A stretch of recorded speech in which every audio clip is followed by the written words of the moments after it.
And here we go! Cthulhu. Hello and welcome to Cthulhu! the Great He's so Trivia ugly! Update Show. I'm Oh, Isaiah, your it's host just for Ajax. today, Oh, and today's show is going God, to you be scared me there. Woo! insane. We've got a lot of awesome skin balance, and of I'm course, kidding, the reveal Ajax. of our I'm newest kidding. god I coming to love you. SMITE CTHULHU. I love you, Ajax. And here to break things down with me, I've got AJ, and somebody who hasn't been on the show for a long time. We got Clumsy with us. How you guys doing? Hey. Good, great. Happy to be here. Yeah, it's the first time on my show like this. It's interesting. Yeah, I know, yeah. As you guys can see, we're still working from home, practicing social distancing with everything going on, but the show must go on. Show must go and on. this show, like I said, it's going to be a banger. So let's go ahead and get right into it, guys. We got Balance coming you guys' way next week on June 2nd. And let's go ahead and start with Balance. First up is going to be Aphrodite, and she's going to be seeing a nerf here on Lovebirds. We're going to be decreasing the magical power scaling only for the heal on this ability, and then back off, we're going to be Aphrodite decreasing nerf. the magical scale in that ability by 10%. Decrease magical power scaling. Yeah, so talking about healers is always a really interesting discussion in the SMITE community.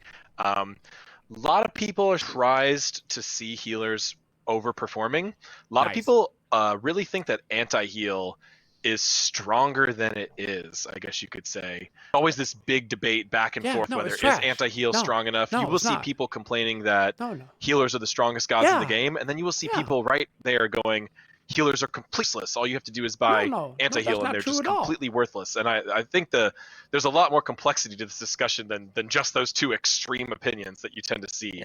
But the fact of the matter is, though, that Aphrodite has been overperforming in virtually every measurable way.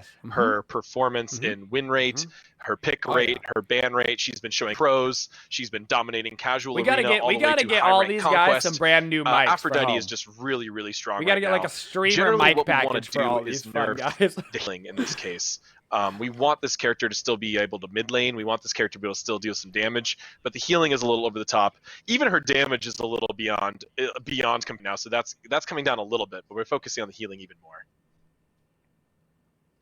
Yeah, for sure. Yeah. All right, next up on bonus balance, we've got Persephone. She's going to be seeing a nerf here. We're going to be decreasing the amount of damage she does while in her undead state from 50% down to 40%. We actually got another change. It's not going to be in bonus balance, but Persephone is now going to be slowed by 20% while in her undead state. This one just requires some additional work that is kind of outside of our normal bonus balance limitations. Right, that additional change requires a code change to the ability, so that won't be launched in the audio may not be great, but it will be in the. But we've got an Aphrodite and Persephone nerf. A very different. I'll take it. My ears will take the pain. Persephone is very highly prioritized. These are the changes that we want in the game. Very high perception of strength, but generally her performance metrics are much lower. A lot of people struggle to character, so.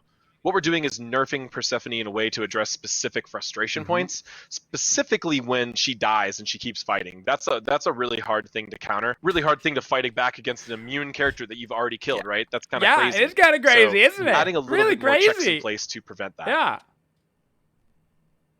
Cool. All right, next up on the list for bonus balance, we've got Raijin and Taiko Drums. We're going to be decreasing the base damage per shot from 120 to 240 down to 100 to 240. So a little bit of an early level nerf on his damage there. Ooh, man, really all hitting the mid laners hard today. That's okay. That's okay. Hey, it happens. I mean, Raijin makes sense, right? He went from having like Raijin's very good. Like presence in the SPL at all, and then now he's almost like 100%. You see him all the time. He's almost rivaling Merlin as well. And I like the change we did here because we're hitting that early game where we brought it up a little bit with the Raiju changes, and now, but it's going to be scaling to the exact same amount late game because the late game wasn't really what was impressive. It was his smooth transition to the late game. To me, this was really specific point that we saw Raijin overperforming. You could see this consistently in pro matches. We've been adjusting his lane clear for years, really. Yeah. It feels like that's in a good spot. By me. But we were seeing Raijin just straight up kill the enemy mid laner one-on-one at level 5. Even when the Raijin was already way behind, things were going poorly, but then they're just like, nah, drums go boom, boom, boom, and they kill someone. So we wanted to tone down just that level 5 damage and scale that back up to normal. So I think it's going to be a really good change for the mid lane, especially in the Pro League. For sure, yeah. Raijin's definitely been highly contested in Pro League, so this change does bring him down just a little bit. And then we only got one more for bonus balance. Bonus balance is kind of short this week. The last change is for Shivalanke, going to be seeing a nerf to branching bola. We're going to be decreasing the damage on the bolas from 40% to 35%, and then also increasing the mana per shot. Yeah. So keep in mind, bonus balance a little bit shorter just because we nerfed 9 of the top meta gods last Okay, so that's in between really where hard he was. On it. He was 30, and then it was 40, now it's 35. We were he should still really be okay. focusing on all these top meta gods. He should still be okay. Everyone. His lane clear was really good. Also, we put into this category of top meta. He is one of these picked characters in all of Smite ranked, especially at high end, if not the most picked. Maybe tied with Sobek, he's up there. His ban rate not climbing as high, but his pick rate through the roof, performance absolutely through the roof as well. Just making a very slight tweak here, not a super huge nerf, bringing back that branching bola damage somewhere in between it was before. Adjusting these mana costs yet again. This has always been a difficult balancing point for Xball as well, but the current mana costs are just, we think, way too forgivingly low. I'm not limiting the mana cost increase is honestly probably a bigger deal than turning these back just a little bit. Change. This character being one of the most picked, most played. But as long as you get a Hunter's Blessing, you'll be mostly okay. Fair change for him. And if you're in mid, if you go Hunter's Blessing, I think almost mana positive when using your branching balls in the early levels. So it was like a no-brainer to just keep it on, and that was just a little too unnecessary. It'll be fine. Now you actually have to It'll be fine. Yeah, or it's going to constrain his build a little bit more. Yep, cool. So that wraps it up for bonus. It's heading you guys' way next week, Tuesday, June 2nd. We also got a few really cool skins coming out next week as well. And we're going to start it off with Caustic Size Nuwa. And this is one that looks really awesome. It's kind of in that theme. I believe we had a Yamoja skin sort of in the same theme earlier, but she's looking awesome. I've been playing some of the League of Legends card game. I'm going to be honest, I thought it was Jinx at first. That's what it reminded me of immediately. That's a cool skin, though. I see what you mean now by it's like the same theme as the Emoja, but like same like genre, and I like that a lot. And now love the gas. We gotta hype up the effects. You'll have to go wait to see on the PTS or when they launch her through the Q&A obviously, streams. It's a Nuwa skin, but dude. Her ultimate people love Nuwa big Nuwa mushroom cloud nukes on everybody, which is awesome. Oh, nice. That is super awesome. badass. Thank God, Nuwa has like no skin. Sweet. All right, next up we've got Vamp. Everybody keeps buying them, dude. And Camazot's nice. He deserves a skin. And this one is absolutely amazing. Like, look at this. He deserves art. I love this. The card art really does an awesome. Gives you that kaiju versus mech like grand scale. Okay. And we were really excited to try a mech on such a non-humanoid, unique character shape. Really different than a lot of our other mechs who are more traditional male humans. It's kind of like a better version, honestly, of that like Thor tier 5 skin. Remember the like Gundam like Thor skin? It's kind of like that. Skins, I love like the if tiny it was just like not we always put in the armor. It's something. It's like little Easter eggs in there that you find. It's super cool. Yeah. Just happy to get a skin who's not got one in a while, right? I like it. Yeah, for sure. It's been a long time, a couple years, I think, for Camazotz. But he's getting one in grim moments. That's a long time. Next up on the list, we've got Spell Chanter Apollo. And Apollo is looking super clean in this new skin. A lot of skins lately. I mean, I know for several gods we can say like, oh, this is the skin for the god that I'm going to be playing. I think this is it for me. It's going to be kind of close for the Smite Kart Racer Apollo, right? But all right, this is awesome. This one's really cool. It's a more magical take on him. For sure, yeah. And I've got a couple notes here on Apollo. He's going to be available in the Adventuring Collection bundle. Okay. And this is kind of a new bundle system we're doing for this skin. This bundle is going to include this Apollo skin, 2 profile cosmetics, and 3 past exclusive skins for Achilles, Nox, and Neath. So you can get the bundle, but if you already own some of the past exclusive skins, for me. The bundle's going to be discounted. Unless it's got like a really cool looking ulti or something. We're combining these skins into a bundle that a very similar skin theme. So for people who are really big fans of certain types of skins, you can get them all at once. A way to get a couple of the older ones you haven't had access to. And if you already own those, you'll be able to get the new one for a really good deal too. For a really good deal. Exactly. And if you don't want to purchase the bundle, you'll still be able to get Apollo direct, just like we've been doing for all of our exclusive skins recently. Oh, nice. Awesome. Nice. Cool. All right, and then last up, we've got Wave Rider Olympus, and the community has been asked for summer skins for a long time, and we are happy to deliver. This one is super awesome. Nice. Summer skin, like so, you know, a lot of people missed the summer of Smite of the old days, and we want to do a summer skin this summer. So this is our premier summer skin of 2020 on that awesome jet ski. Oh, this Wave Rider is awesome. Reminds me of that old game. What was it, like Hydro Thunder or something like that? Yo, Wave Race from N64. Yeah, Wave Race. That's what it was. That's what it's all about, dude. I love that Wave Race. So, that's a good pull. I've been picking up Jungle lately, and I've been playing this skin and playtesting. It's been really fun. Awesome, yeah. I love the blues and orange. This one is for awesome. So that is the last skin headed your way on June 2nd. And that wraps it up for the bonus update. We're through that pretty quick, guys. Let's move on to some community news. So this weekend for you guys, we've got a Party Up weekend going on. So if you're at home chilling, want to get together with your friends, you can earn 2 times favor worshippers and XP if you're party of 2. But if you're in a party of 3 or more, you'll be able to earn 3 times favor worshippers and XP. So the more friends you've got, the more rewards. You guys heard it here. Get in the Discord, play with other people. But never a better time to grind out some worshippers with some buddies. Hang out with the Twitchiest community. There you go. All right, and then next up, I just want to remind you guys about SPL coming up this week. Phase 1 is winding down, and the league has been absolutely incredible, especially towards the second half of this phase. Everybody's looking super competitive, and Radiance versus Ghost on Friday is what I'm looking towards. It's been really fun watch this year. All the games feel really close. I feel like it's this land is going to be anyone's. Yeah, it's going to be absolutely They're not amazing. doing a LAN, right? All right, and then a couple of notes for some stuff that's coming you guys' way.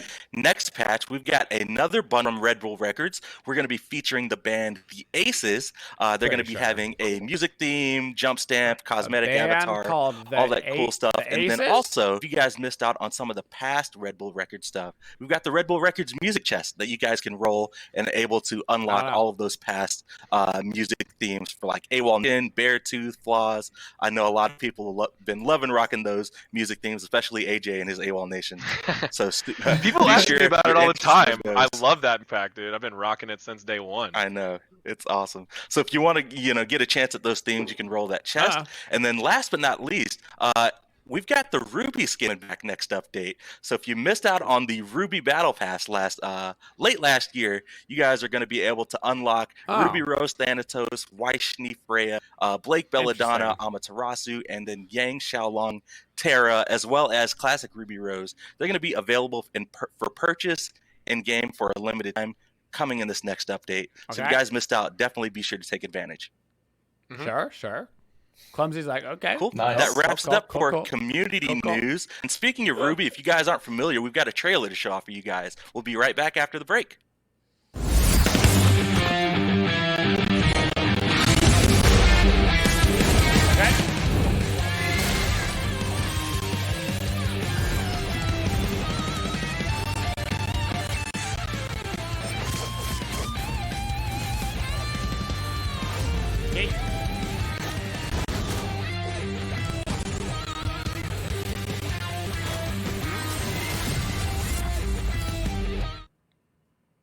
All right, welcome back, everybody. Welcome back. Definitely looking forward to those Ruby skins. They're so impact. They're some of my favorite skins to use in game. But now let's get talking to the 7.6 update that's coming out June 16th. Let's start off with Project Olympus. Nailed it. We've got UI notes that we want to talk about. The first one is going to be some more home screen improvements headed you guys' way, specifically in the form of a new quest mini UI bar that you guys can check out in order to better see your quests whenever you're in game. Yeah, the home screen update from last update went really well. We've got a lot more stuff planned, a lot of little fixes and tweaks from the home screen update, and then a lot of other new features as well, like this quest tracker feature, where previously it's been really hard to kind of find your quests in Smite, and we're also going to be looking to make sure we sort them in a way that's useful to you. So you can see your time-limited ones, your battle pass ones, your event quest ones, really front and center, so you know what you need to be trying to do in game. Okay. For sure. All right, next up on UI for Project Olympus, we're actually going to be making some changes to the Q display timer on PC. I know when we released the new UI, there was some community feedback on how some things felt kind of unintuitive. Okay. So you're now going to be able to the X with the name of the queue. It's now going to cancel the queue that you're in, and then also clicking the timer bundle. The timer banner is now going to take you back to the play screen whenever you're in queue. Right, we split that one button into two buttons with more specific functionality for the two. It's really nice. It's a good improvement. All right, next up on Project Olympus, we've got a gameplay change, and then this one has been talked about. Olympians, community feedback, everyone. We've added numbers to the health bars for jungle monsters. Yeah, so right there above those red health bars, you can see the real-time current health of the jungle camps. This will help you make sure you use the right amount of abilities or attacks, or help you if you're in a sort of combat situation with another team. You need to secure it. This is the real-time feedback you're going to need to do that really skillfully. Also applies to minions in a really interesting way too, which you can see them on certain lane minions, whichever one you're currently targeting. So with your basic attack, it'll pick like closest to center, front and center of you, and show you the health on that one. It's really nice. It's a really helpful feature. Awesome. Yeah, super happy to get that in game. But let's go right into balance, and we're going to start off with game modes. I don't know. We've got some changes to duel. I'm actually neutral on that. I don't we've think reduced the level factor and care. I think I'm just times 50%. I think I'm just neutral increased the match time factor by 30%, and then we've also capped the maximum respawn time at 45 seconds. Whoa. So this is kind of a hard one to understand just by looking at the numbers. The duel feedback we were receiving is that players who were actually winning the duel I thought that was for conquest. I was like, whoa. Punished That's too much by the respawn timers for being ahead, right? In Smite, generally, we do a little bit of snowballing and counter we're snowballing just skipping feature, over right? something huge. And the way respawn timers work, you're ahead, your respawn timer is going to be longer than the player behind. So we're maintaining that truth. Like if you're ahead, your respawn timer is still going to be a little more than the player, but we're significantly reducing it, making it closer, so we don't punish the player who's ahead so much. This is what we want to make sure that players who are being aggressive in duel and attacking and fighting and going for objectives aren't going to really punish just by one mistake in the late game when they've been the whole ahead the whole time. So this is going to be a small change, mostly geared towards the feedback we've gotten from a lot of Olympians and duel streamers. So we really appreciate that feedback. Yeah, for sure. All right, next up, we've got change to Conquest here. Totem of Coup, we're going to be increasing the team-wide bonus from 20 to 25. What? Yeah, this is a small one. We're not going to get too into it because Clumsy and I are about to talk a lot more about the solo lane. Team-wide gold, 20 to 20. Solo laners, encourage it's your time. And we want to make it feel like gaining an advantage in the solo lane actually matters overall the scope of the game. So we're increasing the reward from this a little bit. We have other things to go along with this concept. Big totem buffs. Cool. We're rich, baby. Speaking of solo lane, let's get right into it. We're gonna move on to items. Warrior's Blessing up first. Do you guys just want to take the reins before I read Did they just buff the totem to nerf Warriors? Because that's gonna be too funny. I mean, it's tough to explain when you just. If they just gave you guys 5 gold on the totem in order to nerf your brains out, I'm gonna laugh so hard. To Warrior's Blessing, we're going to be nerfing the tankiness and the sustaininess of this item, and we're going to be buffing its aggression factor. So we're removing the flat damage reduction per source, replacing that with a little bit of protection. So that's a nerf. We're going to be nerfing the sustain, so you get from the trigger from 40 health and mana to 25 health and mana, but we're also adding a new bonus damage trigger that deals 25 true damage to a single god targeted on the same timer as the sustain. It's a really big change to blessing, so this could have really widespread meta impact. But what we're doing is we're doing this to focus on the community feedback that solo lane doesn't feel impactful and doesn't feel like you can really get a lead or get ahead. This is being done so that solo laners can be more aggressive and really play to their strengths and try to capitalize over there and make plays. Yeah, this is something that we've wanted to do for a while. That actually previously really with the changes up the Guardian's solo Blessing was a little bit harder because that's what people would fall back onto. But now that we sustain off that, so you really are incentivized to be with another person in your lane. We don't really expect to see that many Guardian's Blessing back in solo lane, if at all. But I mean, just based on our play experience, we can see that there's a lot more lethality in the solo lane. I mean, you only can it's making proc so that people can actually die Warrior's there a little bit Blessing more often, every, and especially when a jungler comes what to is it, gank, 10 it's something that you seconds? can actually do that's a little bit more feasible. So theoretically, if you were to perfectly maximize we're looking it, towards that true damage every 10 likely seconds. Coming very soon, which we'll talk about a little bit more later in today's patch. And we'll be looking at more solo lane itemization and more encouraging of aggression and making sure that that role feels impactful in the mid-scene. But we had this change ready to go. We didn't see anything to delay it, so we wanted to get this out there, get some feedback, and get some testing in as soon as possible to even possibly still influence some of the changes we're already working on towards mid-season. Cool. All right, let's move right along. We've got Baron's Brew up next, and we're making a change here. The stack durations, they're going to now stack, but begins when entering the fountain, kind of making a change to make it more consistent with the other chalices. Yeah, exactly. It's really about keeping it consistent with health and mallet. So Baron's Brew doesn't stack right now. Like if you click it a second time, it won't stack the timer. So now it's going to just be in pair. So you can actually stack the timer on Baron's Brew now, and then if you enter a fountain, we're going to be decreasing the price here from 700 to 650. Tier 2 and 3 items, the costs are going to remain unchanged though. What item? Correct. Except for one. Except for one, which we're also going to change. Decreased. But currently, right now, the community is a little down on basic attack-focused assassins. Mercury, Katana, Kali, etc. We're seeing some Kali pick in the Pro League. That's not really translating well to a lot of the rest of the game. Katana now, so we're looking to buff a little bit these gods like you basically Baka, Kali, have Mercury, to go etc. Mace right now because it's cheaper and gets 15 power. That's a great change. Itemization. Yep. Cool. All right, let's move on. Somewhere, let's talk about Golden Blade. Mercury and Kali and Arachne players all just woke up. And then we're also going to be increasing the attack speed from 15% to 20%. An item that a certain players rely on getting this really early. Now that this is melee only, that's a huge buff. And doesn't work on abilities like Mercury's. We've solved a lot of the break cases. 2,200 to 2,000, and then plus 5% attack speed. You know, Bakasura, Kali, some other characters. Forget about the possibly pretty big buffs. We're really interested to see what happens. The Players' Erendite, perception of those characters is pretty low right now. You know, ability meta, dude. We're back to auto attackers, son. Flex this back into Soul Lane as well. Get maybe some assassins in there too. And Kali, and Mercury, and Arachne. Oh my! I love me some assassins in solo. Oh yeah. Cool. All right, and then the last category for items is a big one. Movement speed. Let's talk about. Are you nerfing movement speed? Because you should go down and list. Please nerf movement speed in general. Yeah, so recently we've seen a movement speed meta most popular in the solo lane on tier.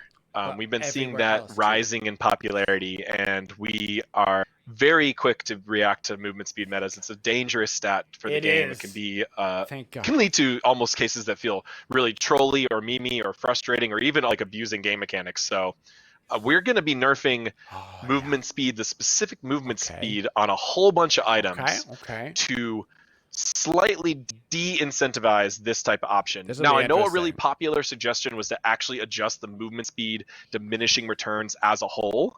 And Clumsy and Pawn and I, we completely roughed out a whole plan for this and really tried to compare the two against each other. And really, we were concerned about changing the diminishing returns rules because it was almost certainly going to affect gods in ways that we don't intend. A lot of gods already cross into this kind of middle tier of DR for movement speed. It's very common for you hitting that threshold. So adjusting that is going to nerf all the movement speed of a lot of characters all across the game. So specifically, we chose to focus on items instead. Okay. So 3% reduction on Talaria. Following items are going to have their movement speed decreased by 3%. Love that. Traveler shoes and Talaria boots going from 25% to 20%. And then Winged Blade from 10 to 7%. Yep. Relic Dagger, Toxic Blade, Witch Blade, and Adventurous Blade. All going from 10% down to 7%. Hit it good. Now, we know some people might not feel like all those items need nerfs, but we wanted to be really clear and consistent with the movement speed. If some of those items need buffs in other places, we'll certainly consider that in future patches. But we wanted all of them to have the same amount of movement speed reduction because we really want to prevent these Hercules and tier zooms going around the world, man. All right, that wraps it up for items. Let's get right into gods. Good. And Amuzan Cobb is up first. Bees, we actually just fixed a text issue showing the wrong base damage. But for Hive, we're going to be decreasing the cooldown from 14 seconds to 12 seconds. And then we're going to be increasing the scaling from 70% to 80%. Yeah, Amuzan Cobb was one of those gods that was like really meta for a little while, and then little nerfs like weren't doing it right. And then at some point in the nerfs, he just tanked incredibly. Scaling. I believe it was around the launch maybe of the new season, Clumsy, where he really just fell off. Yeah, ever since we changed it so that you can't apply item effects on bees, right? Like that's that might maybe help him out a little bit. A lot, and like there's a time where that didn't matter, right? That's been a while, and then he's getting played a lot. That certainly doesn't, break open AMC or anything. I think this is the but that's fine. Yeah, so we want Hive's impactful. Those are really important to his kit and kind of like his whole shtick as a character. And then also specifically Swarm's late game damage. AMC tends to be a strong late game god. When he's too good in the early game as well, that's when we get really scared about him overtaking the meta. Yeah. So we felt safe about buffing Swarm's scaling, not base damage. Yep. Mm-hmm. Cool. All right, next up on the list, we've got Baba Yaga. And then first up on Creeping Cabin or Passive, just a note on and clarification on a bug fix that went in this patch. It is intended for Baba Yaga's Cabin to body block players. We fixed some instances where that wasn't in the last patch. There was a lot of confusion, so we want to clarify, yes, it is intended for the Cabin to body block people. Next up for Home Sweet Home. So they changed their opinion on that. Decreasing the minimum fire range from 10 down to 4, and Baba Yaga is now going to be immune to backpedal and strafe penalties while in her cabin. And then last up for Blast Off, she's now going to have knock-up immunity and damage reduction during the pre-fire animation. So a lot of quality of life buffs, I guess you could say, for Baba. We're getting more control over her kit. Finding a lot of ways to make sure she feels good to play. If she still needs it's more quality of life after this, certainly go back and look at some damage numbers and things like that. But we were focused more on application of her abilities. So Blast Off, interrupting Blast Off is kind of a really important part of her kit. It is. Blast Off is a really good movement ability. She's Baba is really one of the safest mages in the game if you don't just run into the enemy team with Creeping Cabin or with Home Sweet Home, as people tend to do. But if you play really safe with Baba, you can really avoid death in a lot of ways. So we're making Blast Off's rules more consistent across it. It had essentially a short setup time and then a pre-fire time that were behaving differently. So now that's all going to behave the same way. You still want to go ahead and try to stun Baba out of this. It's a really big point of counterplay against her.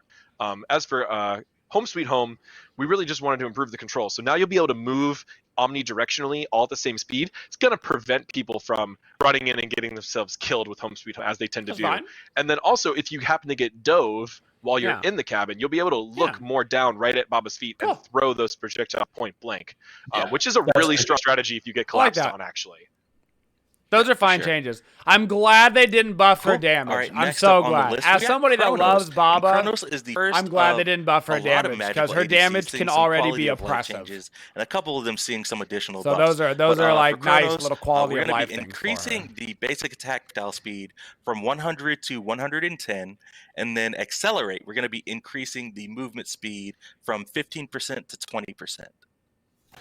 With the basic attack projectile speed, so we did a change a while ago to nerf the rings a little bit for basic attack mages. And the one we didn't change that we actually added for Oleron on his release was that Oleron has a basic attack projectile speed of 110, which matches Hunters, while other mages usually just have 100. I wanted to go back and so they're buffing his projectile speed for Chronos, which means it'll be easier to hit your autos. With all the different ring changes we've made, we wanted and to they're giving him more movement speed on his accelerate. Projectile speeds. So as you said, Isaiah, we're going to be seeing that with Chronos, Soul, and Freya. They're all going to be going from 100 to Chronos, Soul, and Freya.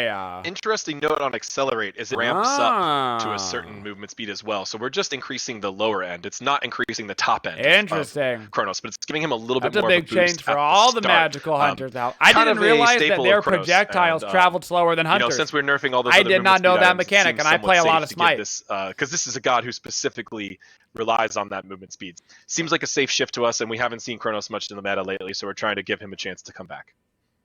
Cool. Very interesting. All right. Speaking of somebody who hasn't been in the meta for a little bit, we've got Fenrir up next. Brutalize. We're going to be decreasing the cooldown from 14 seconds to 12 seconds. Oh. Yeah, this is like a small change, but this is his primary jungle clear ability. This is a high damaging ability. I mean, I think the pro Fenrir's out there would definitely say that his leap is more key. It could actually have a pretty good difference for him. It just wasn't as exciting as get interrupted, as I thought it was going to be. But still, a 2-second cooldown change on a key ability, we expect to see him rise up in the meta for sure. And Fenrir has just been really nowhere to be seen lately. It's almost like we never even released him. Yeah. So it's a kind of good to unleashing them over. Unleashing his brutalized. He figured it out. I mean, we've given him a lot of quality of life changes with his runes over the last years, basically. True. And we do. People are just like, this is going to be it. Now he's going to be really strong, and then they play him for a little while, and it drops back down a little bit. So the cooldown, I think, is going to be a nice change, especially like you said for his jungle clear. Yeah, I hope we see more of him. I mean, and not in support, I guess. Although that was pretty cool too. Cool. All right, next up is on the list. We got Freya. We talked about it a little bit earlier, but she's getting the same change that Kronos got, increasing that basic attack projectile speed from 100 to 110. And then after Freya, we've got Ganesh. Turn of Fate. We're going to be making a change here. Hitting an enemy god with the ability is now going to provide 2 stacks instead of 1. Yeah, a lot of really comeback we've been getting for Ganesh for a long time is that his Turn of Fate is not nearly as good in team fights as it is in lane because it's much harder to get the full stacks. So now we're giving you double the stacks for hitting God. You'll be able to actually power up your team more often. I'm really excited about this change. Surprisingly, we have seen slightly more Ganesh in the Pro League than we had all earlier this year. And around the time we were adjusting this change. On this should Turn be of a Fate, really you good get change more if you hit a god with it instead of just a minion. Because when you hit minions, you just basically stack it all the way up. I believe the if you're Olympians fighting a god, you don't get as much. That's fine. Yeah, I have no problem with that. All right, next up, Guan Yu getting a little bit of a quality of life change to his passive Painless. When the passive is about to fade, there's going to be an additional effects that will play. And then we also fixed an issue where some skins were missing the passive effect entirely. This one's great just for playback, both for the Guan Yu and the opponent. You should just have a better idea of if he's charged up from his passive and when it's going to fade. Just Neja is the common and additional comparison effects will play on his passive. Neja's we thought was really successful and really added to the feel of playing Neja, made it feel better to play. So looking forward to this one too. Sure. Cool. All right, moving right along. Isis up Wasn't next. important. Don't worry Wing about Gust. it. We're going to be increasing the damage from 30 to 110, moving that up to 35 to 115. It's just dropped off, right? Yeah. I was going to do a little bit of preamble, but basically ever since the changes we made, she skyrocketed, and then we did nerf after nerf after nerf after nerf. Well, guess what? She's on the ball right now. Yeah. So bringing it back, focusing on her specific feature that she tends to do so well, which is getting that early lane clear pressure. Little was for your boy. Like later ends of the nerfs on That's Isis, an extra 20 damage at level 1, this is really baby. What pushed her over the edge from. We're coming honestly, back. was one of the best mages in the game. 20 damage at level 1, that's a big deal. My Mage's Blessing, the entire my middle tier ground 110. To the very bottom, so trying to bring her back to someplace in the middle. Oh, yeah. Cool. All right, next up, we've got Nemesis, a god who also hasn't been seeing some play in the meta for a long time. We're going to be increasing the power gain and power lost in Scale of Fate from 5% to 7%, and then we're going to be decreasing the max stacks from 4 to 3. So we buffed Nemesis recently, and we got pretty clear feedback that it was not a very satisfying buff. Still trying to be careful with Nemesis. Power gain we have from been 5 through to 7 Nemesis on metas them, in the past. But decrease the her stacks ultimate from being 4 unmissable to and being very strong and having a lot of good applications. Tanking or target focusing. That's a big really deal. dangerous to buff that ultimate. That's so we're looking insane, for ways actually. we can buff the kit in a way that feels meaningful. So that's this is a passive. really nice change. Yeah, that's now the huge. single in-hand cancel, a lot more impactful than having to stack a lot of basic attacks. Lets her get that power, those power shifts. The 1% buff isn't relevant. Being able to get it 1 earlier is a big deal. It's more about that 2% more on the first swing. So I think this is going to feel good. This is going to feel a little better. It's still not necessarily going to break her, which we're trying to be really careful on purpose. Yeah. No, it won't break her, but that'll help a lot. All right, next up, we've got new WA, and then similar to what we did with Artemis. That's a big buff. We've kind of gone under the hood and made a lot of fixes and quality of life improvements to her clay soldiers. So we increased the charge rate from 25 to 30%. Then a slew of bug fixes that we've done. You can check them out. Yeah, because clay minions suck, dude. I would go now if you guys want to follow. They always suck. Yeah, let's not read these all individually. There's a lot of things going on here, but it's essentially the full Tusky brain surgery, but on Nuwa's clay soldiers, along with an actual charge range buff. Mostly for quality of life. Charge range from 25 to 30 is a big deal. Charge, but then they weren't. That's so you'll the see here a whole that they wide do range their dash changes. attack. She's a lot better. Increased by 5. For sure. All right, next up that's on like, the list, we've got Soul. That's like a 15% she's getting that magical range ADC increase change or that something. Kronos and Freya got, but also from we're making it 25 to to 30. unstable That's a big deal. We're going to be increasing and if they're not stupid on top of it, 8% to 1%. Similar story as Isis, right, Clumsy? Yeah, I mean, not only that, but like when we did those initial unstable manifestation nerfs, right? Because this is kind of a revert I think we did a while back. We brought back half of them. We didn't bring up this part specifically, but we noticed that recently we gave Soul quite quality of life changes. We even buffed her ulti a little bit. Dude, Soul might be sick, what man. What she really was missing was still scaling on her passive. The increased auto speed, just a little increased bit more magical power bonus from 0.8 to 1%, so 20 to 25%. Yeah, this power bonus, dude. They keep buffing Soul. A lot of parts of Soul Kit bit by bit. They keep buffing. Soul Woo! way further than expected. We've been kind of slowly bringing her back. We think this is going to be a really nice place to bring her back. Soul's going to be. I think Soul as well will probably be the one that benefits probably the most from the base attack projectile speed. I know when I play Soul and Freya and Kronos, I don't really notice that slower projectile, but definitely with Soul, there's something about like the effects changing, the more the passive you have as well, that the speed will really help that feel better. Yeah, that's hot. Yeah, that's hot, dude. All right, next up on the list, we've got a Guardian. We've got Terra. And we're going to be decreasing the pre-fire time on the first basic attack in our hit range from 0.5 seconds to 0.3 seconds. This is a small quality of life buff. We're really looking to make the character feel better to play. We also look at other characters that have a similar issue. Characters with really long pre-fires on their first basic attack, and you start attacking, and it starts slowing you immediately, right? A lot of times you're right on top of someone, and you start punching, and it slows you, and then you miss. And it feels really bad. So Terra is the first one. Terra, always pretty interesting. It's more of a quality of life change than anything. It's not like that's going to affect not very popular, not doing super well anywhere else. So people often, buff or nerf her. People are mad at you. But we really wanted to focus on feel and quality of life. And since Terra's basics are really important to hit because of her passive, this was the first god that we chose to look into this. But we were all evaluating a lot of other gods. Terra's really good right now. So regardless of balance, she doesn't get played that much in ranked actually, but abilities and better feeling gods. She's got really good healing and a healing meta, and her ulti is literally insane. So we're going to be making a change to Demon Bag. We're going to be decreasing the max souls from 60 down to 40, and then also increasing the magical and physical protection per stack. That's a big Zong buff. So the total protections are going from 30 to 40. So big buff here. That's a big buff. Through revert. Yeah, I was going to say, this feels like the revert that we did. I mean, a revert, honestly, buff revert is what it is. It was last year, right, where we had the 10 more protections, but there was just mages everywhere in the SPL. You only need 40 stacks instead of 60. That's a huge buff. He's got real thick real quick. Been gone for a long time. We wanted to bring this because he's just been non-existent, and we think this change was actually pretty impactful to help him out in the mid lane. And maybe we're looking at characters that were nerfed because of specific metas. And now that we're not in those metas anymore, we can bring back their key features. Really, like we really don't like when God's key features get erased. And to us, with Zhong, it's all about the beef, right? Zhong Kui has got to be a little tanky. About the That's beef. what just feels Ajax right when you're playing him. Up. So this is where we chose to buff him as opposed to looking at damage or like It's self-healing or anything all like about that. the beef. So I know everyone wants to hurry to Cthulhu, but you got to get a Zhonger buff in there. Come on, a Zhonger buff, an AMC buff. I've been like smiling this entire time. It feels a little themed, because we're almost a little spooky theme here. We're almost there. Just a couple more things to talk about. Wraps it up for balance, but next up, we've actually got a visual update to the arena map coming. AJ, you want to talk about what's going on in arena? Okay. Oh yeah, this is a big surprise, kind of out of nowhere. we have been working a lot on our maps, and we have a lot more interesting stuff coming up. I can't say too much about it yet, but in this update, along with Cthulhu, is coming the Cthulhu Arena.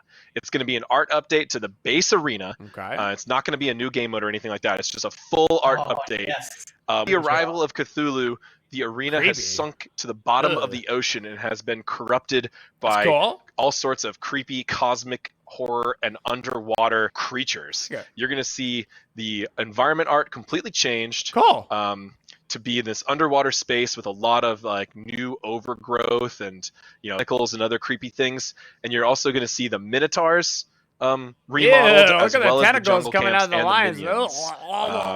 Changed. Some changed a little bit more than others, but all of them changed to fit the new theming. Yeah, this looks super cool, and just the fact that you're going to be fighting like in an underwater abyss is like super awesome. It's so cool, and the environment, all the tentacles, especially that. I don't play like arena or anything, but I mean that's still cool. Oh, the minotaurs look so badass. The new minotaurs. There's one that's more like cosmic horror themed, and one side is more deep sea themed. And we're focusing on arena this update, but I am going to confirm right now that next update is mid-season, so you're going to get a lot of changes to itemization and larger scale meta changes, as well as conquest changes, and there'll be a lot of big announcements next update. So just arena's just the start. I know. Yeah, right? we're already at mid-season. I know. So coming up soon. So we're looking mid-season at patches now, are big. For those of you that are maybe newer to Smite, mid-season and conquest. Mid-season is the second biggest patch of the year. Some big announcements for the new future season Smite patch, next which is update. the biggest patch. Even though we're psyched about Cthulhu, I mean, next update show honestly still rivals Cthulhu, as crazy as that sounds. I know you don't believe me right now. It's nuts. You're just gonna have to wait and see. You're just gonna have to wait and see. So next patch will be large. The arena also has one mechanical change. Oh yeah, was I going to that too? One small mechanical change. Sorry, Isaiah. We're adjusting the way minions give tickets via last hits. Now arena will give minions will subtract tickets as long as they were recently damaged. Like the same types of rules for XP. That's a huge arena. So last hits won't matter as much in arena. We had a lot of players always kind of asking us. I mean, the game is tied. It's 5-5. We've been playing there. We've been killing the minions, but for some reason we're behind a bunch of tickets. I don't understand it. So really, that's what we're looking into. Making this just like a more consistent, more understandable It's actually a huge game. Should not change the balance point of arena too much. For arena, it's actually a smart change. All right, let's get into. There's kind of a really lame part of arena with that you had to get the literal last update, and let's kick it off with your boy Fafnir, AJ. Sin of Greed Fafnir. He hasn't gotten a skin in a long time, but this is looking absolutely amazing. And the imp what am I looking at? Are super awesome. Is that an imp Fafnir? People have been wanting damn, kind of that's a cool with skin. A little bit of a seven deadly sins kind of theming before, and as we were talking about Fafnir, he's all about greed and gold. I like that a lot. You have here a very different big take of it in kind of different shaped armor, and big he's missing fan his of this eyes skin. and face, almost like his helmet is fused into his body. It's really cool, and I did design Fafnir, one of my favorite guardians to play. And poor fella just hasn't gotten skins in quite a while because he's not super popular outside the pro league. Fafnir is really good right now. Finally, Play more Fafnir years later or He's something. extremely good. Play more Fafnir and Mortera. Another guy who hasn't gotten a skin in a pretty long time is Hachiman, and he's going to be donning the Funpocalypse theme in his skin. I don't like it, and I don't want it. Yes, this one's crazy. I don't want it. That card art is creepy. Mask. I know. It's supposed to be creepy. No. I think that's what get it out. Get it out of my game. Genre, like, burn it with fire. Okay, it's actually. Yeah, for sure. It's actually more okay in game than it was. The card art was too much. In game, it's a little more bearable. I love this theme because it's such a unique post-apocalyptic universe. It's like part scavenger, part Clash of Clans, part warriors. You never really know what you're going to see here, and. This character has so many cool details in its armor. God, but you know the voice pack for the Uller one with the duck and the quacking? What the heck does a zebra sound like, dude? It's a golf bag, I think. Yeah. That's a sports bag. Look like a jet bag. Maybe it was a golf bag. Like he just went into the store and used that thing. He was like, "Yup, this is gonna work," and off we go. Yeah. This is inventory size. All right, next up on the list coming in, the last chapter of Grim Moments is Senshi Bologna, and this is right up my alley. You guys know I'm all about the anime, and this one looks super awesome. What do you say? How many years, Isaiah, have we waited for anime Schoolgirl Bologna Warrior? I know, so many years. They've been waiting for anime Schoolgirl Bologna. From do we need to have a talk? Launch. asking for something like this. Do we need to, you know, finally found a way to reinterpret it in our own way and make it really unique to Smite, but still fit the genre. Things that are okay to say that you're waiting for, and things that are not okay to say. She's heading to class during the day, and then the after-school club, she's just a demon hunter. That's all you need. Yeah. Need some All streamer right, and then the last etiquette. up we've got for the Grim Omens Chapter 4, we're going to show off the chapter reward, Striking Machina Ymir. And this one looks super cool. All the details and stuff. That's a Ymir skin? Is that what I just heard? Yeah, we really tried to push it here with Ymir, changed his core body type in a way that makes him feel why does unique. Ymir get all the cool skins? This one is a tier 4. It has some additional animation changes. His ultimate animation, he kind of like almost like rearranges his body. I can't play more than one Ymir at a time. Oh yeah, look at that fancy wall. That is a fancy wall. I love the like. It is a fancy wall. Even his model, like you can screw like the little openings from the constructs. Y'all want to know why they keep making Ymir skins? Because we keep buying them like suckers, dude. Almost like a rocky every time a Ymir skin comes out, we go, "That's amazing! I'm gonna buy that." That's awesome. That's why we've got 87 Ymir skins. All right, let's check out the none of us have any self-control. Oh, nice. Getting this one too. Oh my goodness, that's insane. It's like a generator. I'm part of the almost, problem. You know? Super cool. But yeah, this is the unreward for Chapter 4 in Grim Omens. As long as you guys get everything in Chapter 4, you'll get this skin for Ymir. No worries if you've already bought all. You've got that Tier 5 Hu Yi, and you'll get this Ymir skin whenever the patch launches. Nice. Cool. Next up on the list, let's check out Nautical Legionnaire Achilles.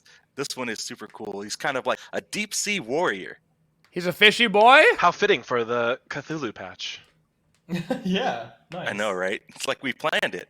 Is he fighting against it? That's what it looks like there. He's trying to fight. It sure looks like it. Oh my goodness, the details look super cool. This one, of course, also features the armored, which we're seeing at now, and the unarmored stance, which, you know, he has a fully modeled rigged face and animated face underneath that. It looks really nice. Achilles, and I'm kind of mad on it. Kind of along the lines of some of our other D skins, Nox and Vulcan, but we hadn't done a real kind of male deep sea character, right? Vulcan was more of a push in the creature direction. We have Scylla, and so this kind of helps round out that theme in a really nice way. I really like it. It looks great. And shout outs to Tina really for cheering for this skin for a long time, finally making it happen. Nice. Sorry, Vulcan. Cool. All right, we've got just a couple more skins coming up for you guys. We're getting into summer. That means it's time to start talking about Independence Day coming in July. We've got a couple coming in the Independence chest. America? The first one is going to be Freedom Retriever Here we go. And he is a good boy, as you guys would like to say. What a boy. This one's awesome. Freedom Retriever Goobus. Please just have a decent voice pack for a dog. Apparently, in his ultimate, he just pulls out a Gatling gun, and it's just like, just goes to town on people. Oh, yeah. Oh, look at that American, He's using a variety of fireworks and weaponry all together in all of his American glory. America. He's got the eagle Dude, I love the Star-Spangled Banner on his cheeks. That's how you know. That's how you know you're American. All right? Oh my goodness, yeah, this one's super cool. All right, and then my favorite skin of the patch, also coming in the Independence Day chest, is Presidential Punisher Yana. And this one is just... This one's crazy. Is that Abraham Lincoln as Janice? 4th of July stuff, but this one is straight crazy. The voice pack is insane. You guys will have to check it out in PTS, but yeah, it's by far one of my favorite. Is that voice my packs. great ancestor? We have true mecha hologram Abraham Lincoln. Abraham Lincoln? Which is unbelievable to me. Hi, Grandpa. Out the damage 7 years ago. It is. Yeah. The 4th of July skins are always a really fun brainstorming process, and always trying to come up with some crazy stuff. And we're pushing ourselves harder each year. It's you know, we keep saying how we going to top last year, and I love it, crazy dude. Stuff. For sure. Super excited. All that stuff is coming your way in the Great Dreamer update. But there's something else coming your way in the Great Dreamer update. It's time for us to finally show off for our newest god, Cthulhu. Prepare for madness. It starts right after this.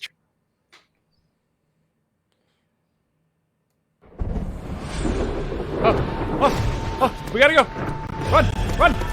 We gotta go. We gotta go with him. Go. Gotta go. Ah! Give me a. Ah! I gotta go.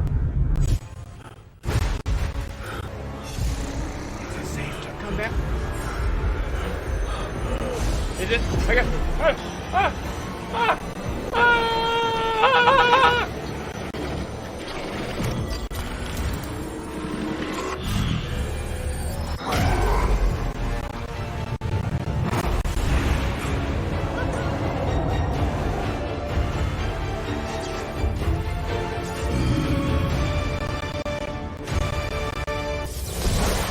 He was me the entire time! Ooga booga booga booga!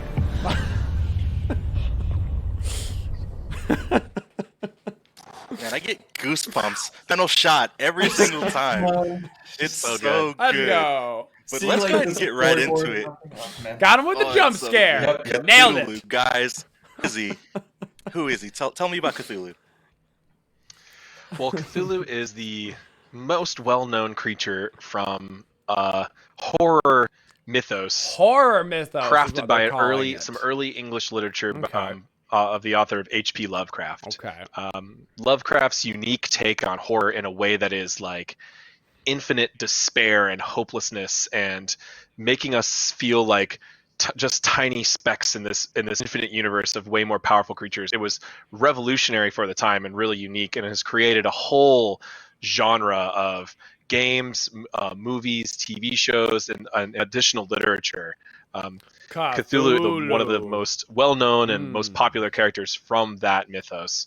Cthulhu himself is specifically the high priest. God, that's of a the great handsome in-game model, man. So in many ways, he's their speaker or their keeper, their representative to these beings that are even more unfathomably powerful. Also, look at that right arm, dude. Yeah, he's primarily featured in the story. He's been quarantined for a long time. You know what I'm saying? We did a lot of research into who he is and how he belongs into SMITE. Generally, we've been focusing on Cthulhu in Lovecraft's works. We haven't really looked into the greater Cthulhu mythos as a whole, because that incorporates a lot more from the co-writer and publisher and August Derleth. So there's a lot more that can go into it. But just in general, in SMITE, Cthulhu is like AJ said, the high priest, and there's a lot of bigger, badder, scary things out there. Oh yeah, I'm ready. But Cthulhu, I want to see his kit so bad. Yeah. Wow, he's That's large. A good note to say. We specifically did look at our referencing entirely from the original works. Wow, he's very big. That's what's important to us as a mythology game and a historical game. So we're not looking to adapt anything from any other modern adaptations. Oh man, it's all our own and all taken from the original I expected works. him to be big. As you can see, controlling Cthulhu around the battlefield, he's a bit of a big boy. Okay. He is large. Yes, he is definitely big.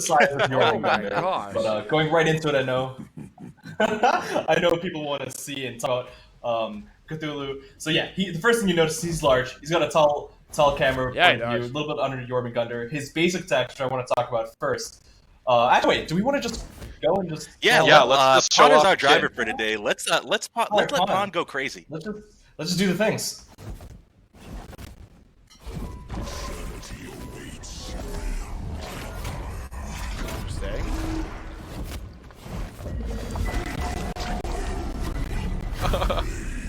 Pretty big, I would say. Pretty large. He's a pretty big dude, you know, give or take. He stays in that ulti for forever, dude. Holy cow, that lasts so long. Yeah. Pretty. That was forever that he was in that ulti. Character.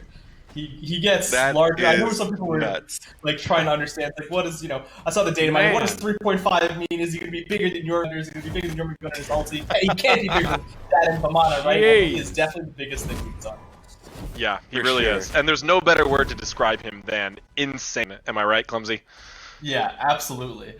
So, disclaimer as well, we're PTS will be later on this week, I believe, but even right now, there's going to be a couple of things that are still in the temporary state. I think mostly some sound effects that are still coming in, and there's a couple of bugs here and there, but we'll have those noted down. I mean, and, obviously, now we just got to know what they do. We've seen them. They look like they're OP, but are they actually? Let's find out, Yeah. So I wanted to start with his basic attacks, because that kind of starts it up a little bit, but although his passives are pretty important too. But for his basic attacks, he has a 3-hit chain. The first one's pretty normal, but it's a longer range. So it's a 16-foot kind of range for all three of his for the first basic attack. The second one's actually a 20 range, and the third one is also a 20 range and a cone attack. Because Guardians he's just so big, having little tiny basics on him felt really strange, right? Yeah, so he's got a very unique hit chain. 16, 20, 20, and the third one is a cleave. 16, 20, really 20 with a cleave. The third one also applies something else, which I want to get a nice into start immediately, which is a part of his passive. Yeah. So Cthulhu's passive is Prey on Fear. Basically, there's a kind of a unique gameplay hook to it, and then there's an actual visceral part where Cthulhu's the third basic attack specifically, and different parts of his abilities apply 1 stack of torments. When you 4 stack torment, the enemy goes insane, which is kind of the effects you see right there. Okay. If you go insane, well, some pretty crazy stuff happens when you show that off to you. Ooh. So there's a little preview for his ability. There we go. Now we're insane. Okay. This is purely on something that you see in your client. You are insane from the Cthulhu. And you can see that you've been brought into his universe just a little bit. You've got the tentacles, you've got the creepy eyes, a little bit of post-process, and some audio hallucinations. That's creepy. Like, really creepy. But to explain that passive a little bit more, once you get to 4 stacks, you go insane. And the actual part, which will be displayed as passive meter, of course, that's temp right now, is that if Cthulhu is nearby any enemies that are insane, he gets 25 power per enemy that's insane. Oh. Okay. Oh, wow. Yeah. Nice. So Cthulhu wants to drive everyone insane, right? This is kind of part of his absolute essence as a character. That's already very scary. Just by being around him, that's a good passive. Even gods fighting against him is tiring for them, right? It's mentally taxing for them. Fighting against Cthulhu as a god. It slowly drives them insane too. If you're an enemy god and you go Nothing insane, like a potential 125 all power over your map. It's a relatively long guardian debuff. But Cthulhu can break you of it for an additional bonus, which we'll get into in his ability 1. But if you're insane, you're going to see those crazy effects and distortions. You're also going to hear phantom ability audio, right, Clumsy? So you're going to hear blinks and Loki stealths. Even if they're not in your game, you're going to hear those fake sounds to really kind of scary. That's actually so good. That's super scary. The gameplay implications but are insanity actually itself lasts for 20 seconds, but as we talked about, Cthulhu's AO1 is a massive component kit. I want to go into that quickly because that kind of changes the way and influences the way you play through the torment. So right now it's just a countability, pretty fast. There's a blast of energy, and it also reduces enemies' attack speed that are hit. Okay. Also, if you are hit by this ability, it's what we saw a little bit earlier, where you'll see Cthulhu as kind of like a superb creepier material, and you're going to be doing less damage to him. So that's that mitigation that we talked about. You're going to be doing 20% less damage to Cthulhu. How much? It also applies 1 stack of torments, but 2 stacks if you are facing Cthulhu. So that means this is 20% torment outside of the basic set. That's a huge damage mitigation. The important part is that if there's an enemy that's already insane and you use Sanity Break on them, you consume your insanity and you fear them for a short duration. You gain a permanent stack of mitigation for the next time you use the ability. So if you actually look, right, like I said, this is going to be involved in the passive meter. But for now, if you see that AUX number 1, that means he's used it twice, 0.5 damage mitigation per stack. Why wouldn't he? The next time you use your AO1, you're going to be 21% mitigation rather than that base 20%. And that stacks up to 20 times, going from 20 to 30%. But that's going to come into play again. It stacks up to 25% mitigation. And I don't want to go into that. But Sanity Break and the third hit of the basic attack are what apply torments, but we'll get into the second and third ability now as well. Cool. Let's go ahead and talk about the Mire. Cool. All right. Cthulhu's secondly is the Mire. It starts out of a smaller range, and Cthulhu can channel this for up to 3 seconds. As he channels it, it gets larger and larger, and it fires out 2 pulses from the maw of the portal. So if you look at it, it's an awesome-looking, creepy maw that's firing out these sludges of corruption. The Mire itself, the foil on the ground, just does a 10% slow. So that area is only doing a slow. When you hit the first corruption shot, it does a heavier hit and a 35% slow. And then the second shot does a similar damage hit, same as the first, and does a root instead. So this goes from a 10% slow to a very short 35% into a... Write it down, folks. So Cthulhu is a guardian because he's large damage and mitigation that stacks. And this is his primary AoE CC ability, which is really important to a guardian type gameplay. Are you writing Whether it you're down? playing him in the solo or the duo lane, being able to learn the timing for this ability and learn the positioning for it to lock down your opponent team is going to be really important. AoE auto attack, of course, a cone auto. It also should be noted that this is a channeled ability that is easily interrupted, right? So you can be hit by stuns or silences, etc. while channeling. and Cthulhu will cancel it early and will not get the additional. The ability does not grow unless he's channeling it, so you can go ahead and cancel it early as our driver there just showed. A single corruption shot. Yeah, you can get a single tick of damage. There won't be anything else but that just 10%. Oh, and of course the insanity passive. One stack of torment. With this ability, you're going to stack up to a maximum of 2 torment, which is why Ord and Box are going a little bit more insane at the fire. Right there. And how many stacks of torment are they going for, Clumsy, for the sanity break? So they're going for 4 stacks, provides insanity, and this ability. Yeah, so you can, and then 1 more. Okay. Yep. And so you can get right 2. 2 from the 1, 2 from the 2, up 2 for stacking the passive. Yeah, exactly. Yeah, conditional. Cool. Conditional 2. Cool. Rushing terror. This is good. This is a good kit so far. Let me tell you. This is the dash that Cthulhu does, but before he does the dash, he creates 2 projectiles to his left and his right. So if we see him fire this out, that ability it's one of my favorite sounding and feeling abilities. Quick fire dash. If you hit an enemy, you deal damage. You stun them slightly, you knock them to either the left or the right, depending on which side they're closer to, and they're most likely going to be hit by the forward projectile that kind of catch up to you. The projectiles themselves just deal damage as well at a lower amounts, but both the charge and the projectiles apply 1 stack of torment. So he's got a stun. And rushing terror here can all provide up to 2 stacks of torment. Again, you only need to get to 4 stacks. So if you can use your 2 stun in the kit, in succession, flow, you can get really stun, fear, mitigation, cone auto, and of course this dash here has such a great animation timing on it. I love how weighty he feels. Really fits to his theme really well. The projectile effects we did of these creepy corruption plus areas that are following in the wake of Cthulhu. It just this ability really tied together thematically and is just really useful for his kit in a way to gap close, so he can continue to just wail on opponents. It has a little bit of delay on canceling, so you can cancel out of the charge. You can't do it immediately. Oh, it's a good point. Good point. All right. And tell me that the ulti just doubles the length of all this PC for fun. Just for fun. Ability, the grand finale, Descend into Madness. What's going on with this ultimate? What is going on? All right, there's a lot of different things going on. So it is technically a stand switch, right? Because you're going to be gaining access to 3 new abilities. The first of which, Sever, is technically, I mean, it's not a basic attack, but it's something it's an ability we want to function like a basic attack. So it has a 1-second cooldown and 0 mana cost. But we'll get to that in a second. Then into Madness, well, it does a little bit of burst damage, and you can see your input methods immediately that first hit, which is Sever. But around Descend into Madness itself, it does some damage. It also increases your max health by 30%, and it applies Sanity Break in an aura around Cthulhu. Now, what that means is that damage mitigation from Sanity Break, as well as that kind of quest mechanic of earning more mitigation Sanity Break, applies to the ulti. That 20% to 30% is mitigation he will always have in his ulti form, as well as the max health. And I think that's pretty much the transformation of the ulti. And increased mitigations on top of your mitigations. It's buggy right now, but Quan, can you take us into the sky just real quickly? So one thing we wanted to make sure is that when you descend into Madness, we bring everyone on the battlefield into Relie, and you can forgive my pronunciation of that.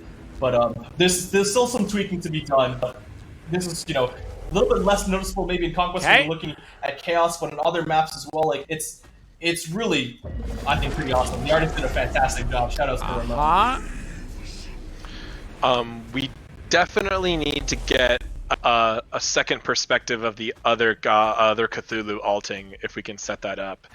Fighting against this ultimate is just such a unique experience. You really look at an unbelievably huge character, and most importantly, as we really wanted when we were designing Cthulhu, we know it was really core to his mythology. You're never going to ever have to look at him in game because he's going to be permanently banned. But we didn't want to design another ability like Jorm's. Look at that! Look at that coming at you. Just a quick pause as well, because here, easy solution. Cthulhu's point of Take view. that, Lovecraft. If you're someone smaller, man, he is very large. Oh yeah. Yeah. He's like a genie coming right out of his bottle. In the play space. We didn't, essentially, you could even compare Jorm's ult to something almost like Rama ult, where you're really out of the play space and you're just attacking the area. People can't fight back against you.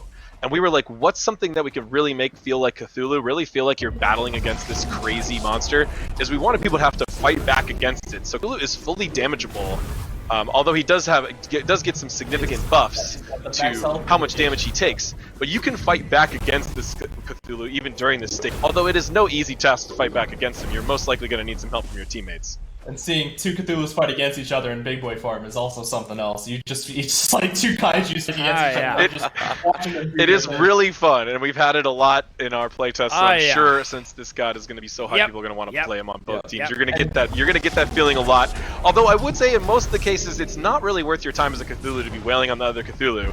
You should be using this ability to be running down the enemy carries, the mages or the hunter. Really use your tankiness to pressure them out of the fight so your team can You think he might be slightly overtuned a little bit? But, so going through his ability real quick. Settler, which I talked about a little bit earlier. It's his basic attack-like ability. It's a 1 second cooldown, 0 mana cost, and it just deals damage to the area in front of you. Not to mention he can see the whole dang map from up here, dude. He is a ward. Look at this. What's happening at the Gold Fury Cthulhu? Oh, let me tell you. Let me look right on over there. Protection Shred debuff, which stacks up to 5 times. So every time you hit someone with that, it shreds their protection by 3%, up to a maximum of 5 stacks. Oh yeah. So you kind of are incentivized to keep people, going. If you can get out of the melee range, you have a chance of not getting shredded even further. 100%. But I mean, Cthulhu, he's not getting a movement speed increase. He's just really of course he has a protection shred. Of course he does, dude. And it's even harder when you incorporate his second ability in that form, Devastate. Which all it really is a projectile fire AoE that doesn't knock off. Oh, it's a knockoff! There it is! We hit bingo! He's got it! We did it! We hit SMITE bingo! Woo! We got all 50 CCs in one kit! We did it! We're rich! This is just absolutely amazing. Sorry, I'm just awestruck here. Can't even talk. All right. Oh man, we can all go home now. We're done. That's it. We won the game! And what this does is it actually heals your allies, but it takes away health from your stuff. Shut your mouth. It's got a little bit of Guardian aspect finally getting in. No, he doesn't. So he's transferring some of his health to provide allies around him power, movement speed, and some max health as well. So it actually hurts Cthulhu to do so. It also does a little bit of damage to enemies. It's probably the weakest of the ultimate abilities, and it has a little bit of a fall off depending on how far away you go as well. Character I think came and you together can't release a god in a healing meta without being able to heal you. I mean, I think that would be ridiculous. This guy is insane. I'm happy with how he's turned out. Also, I'm so proud of the team. Like you mentioned, a lot of his development, the majority of it, has been working from home. Almost fully from home, really. The animation. You guys remember when you complained about Baba Yaga? I can't play Baba Yaga. She's not good enough. Why would they release a character this week? I wanted to play her. This is what you get. Look at what you've done. This is on you. Okay? This is why we can't have nice things. You are playing this massive behemoth in this world of gods who are also huge, but they're nothing compared to you. Oh, God. It is really, this was no easy god to design. Clumsy and I were in conference rooms debating over future designs for some of the longest times I've ever seen. But we found something that really worked for him, and the art team, I mean, we can see just the model of Cthulhu that we shared on social media. That is going like straight viral. People are impressed with our artwork all across the game industry and even just, games and movies and everything. It just really shouts out to our team what they can do, and they're able to do all of this while stressed out from crazy news and being working from home. It's just that's crazy. I'm so happy for the SMITE team. We spent so much time designing him. He is now the only god, dude. For sure. And one other quick note, because I heard someone making sure they wanted to see Cthulhu's ulti. You are CC immune the entire duration, so you don't have to worry about being banished by a Giannis portal or anything like that. Oh, his voice is so good too. We have to hear more of that. His voice is phenomenal. You are. Yeah, we've got some awesome voice lines coming up a little bit later. But for his playstyle, what are you guys thinking? Mainly bruiser. Why would you want to counterplay? We said solo originally, but lately he's been really showing up in the duo, right? we knew going in that he's going to be an aggressive guardian. I'm playing in mid lane, dude. I don't care where. You guys told me he's going to be a guardian, Incon. He's going to be a support. I'm rocking in mid lane every game. We don't go, okay, he has to be in I'm building Ratatouille, and y'all all getting one shot. Damaging guardian. I'm ruining the mid lane. Initially, we did a lot of tests in solo lane. He feels pretty strong. He can definitely compete with other strong solo laners, and we definitely did some support tests as well. He's a guardian after all. But when we He's bigger than the Gold Fairy, man! Balance, he became a little bit of a stronger support at Guardian than a solo laner almost, because things like the Mire Rushing Terror, you can hit the minion wave and the other two characters, or at least one of them.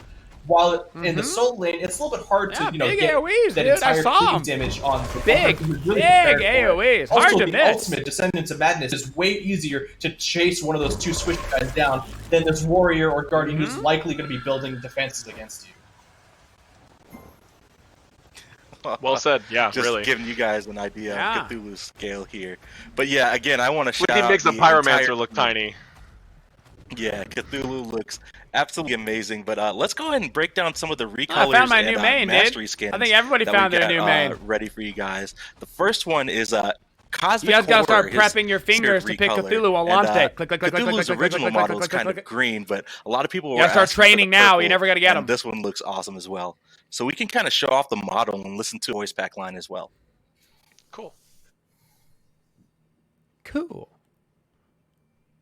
Sleeping under the water, descending from the sky, lingering in the minds of the mortals.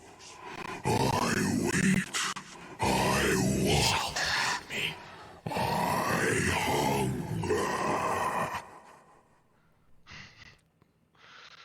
He's so creepy. Oh my I'm out. gosh. Bye, boys. All right, the next one we've got up is Peace. Ascended Had a fun Cthulhu. time. You guys are going to be able to unlock this recolor from the Season Pass 2020. A little bit more rich tone, but this one looks amazing as well. Let's take a model and listen to another voice line.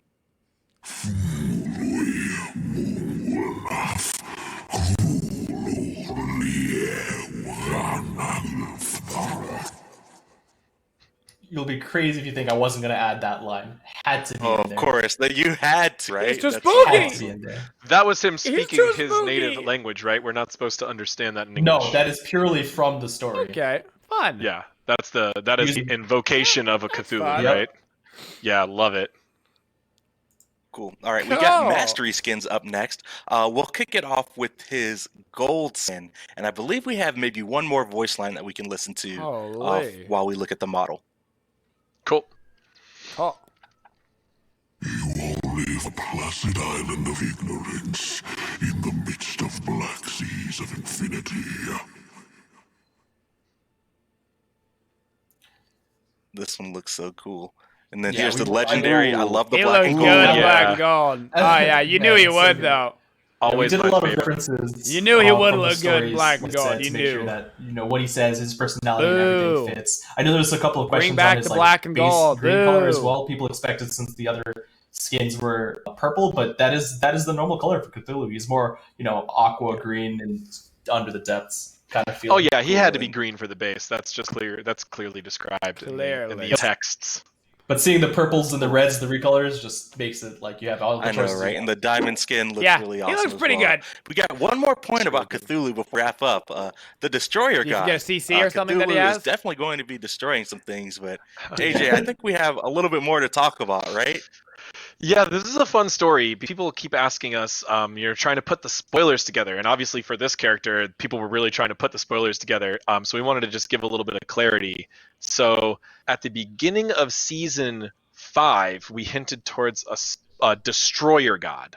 Now that Destroyer God was left really vague. It actually left vague kind of on purpose, because we had really about 2 or 3 gods narrowed down that all could have been the Destroyer to us. What we can say now is that Cthulhu was one of them. However, though, we didn't like that timing for that god, so we changed it up, and we went into the god schedule that we saw now. So Cthulhu was one of those destroyer options, but that's not to say that we're still not very interested in the other destroyer options, and likely there might be even more destruction coming up later this year for the Smite universe. So don't really want to say anything about who we could be considering, but we just decided to take things in a different direction, and that doesn't mean that that whole concept is really gone, but it's also not really completed yet either. So those of you who still want to speculate about a destroyer god coming up in the future are welcome to continue your speculation about who it might be. Okay. You heard it here first. There might be even more destruction headed your way coming in the Smite universe. But that wraps it up for our show, guys. Thanks so much for joining me today and hanging out, showing off Cthulhu. We've got PTS coming out on Friday. Be sure to, keep an eye on our social media channels. We'll be sure to update you guys whenever we have it ready for you guys. We all know that you're looking forward to it. Outside of the obvious various audio issues from, having to stream from home with, headphone mics or whatever. The patch was pretty decent, right? It was a small bonus balance patch, but it was fine. The changes within it were fine. No real complaints about balancing stuff. The skins were mostly cool. And Cthulhu won't ever see a single game played because he'll be banned the entire time. So I guess that's just kind of that. So if you're ever so lucky as to get to play him in your game, congratulations on your victory for that match. It was a hard-fought picks, and you managed to pick him. And so congratulations. I'm very proud of you. And enjoy your, 50% mitigations in 12 different forms of CC. We'll be playing him, hopefully, on Friday in order to ruin everybody else's gaming experience in order to make content. So hope to see you guys bright and early tomorrow.